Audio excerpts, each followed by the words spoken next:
কুষ্টিয়ার কুমারখালীতে দস্যুতার প্রস্তুতি মামলায় ৩ যুবককে কারাগারে পাঠিয়েছে পুলিশ।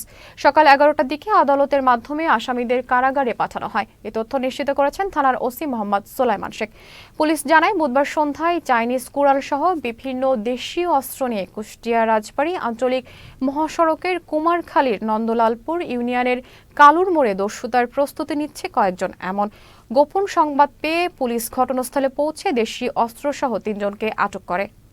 আলাউদ্দিন নগরের পাশে কালুরমোড়স্থ কুষ্টিয়া রাজবাড়ী মহাসড়কের উপর দস্যুতা সংগঠনের জন্য প্রস্তুতি নিচ্ছে সংবাদ পেয়ে আমরা ঊর্ধ্বতন কর্তৃপক্ষকে অবহিত করিয়া তথায় উপস্থিত হইয়া একটি মোটরসাইকেল, একটি চাপাতি উদ্ধার করি এবং পরবর্তীতে আমরা মামলা নেই। আসামি মামলা রুজুর পরে কোর্টে প্রেরণ করা হয়েছে।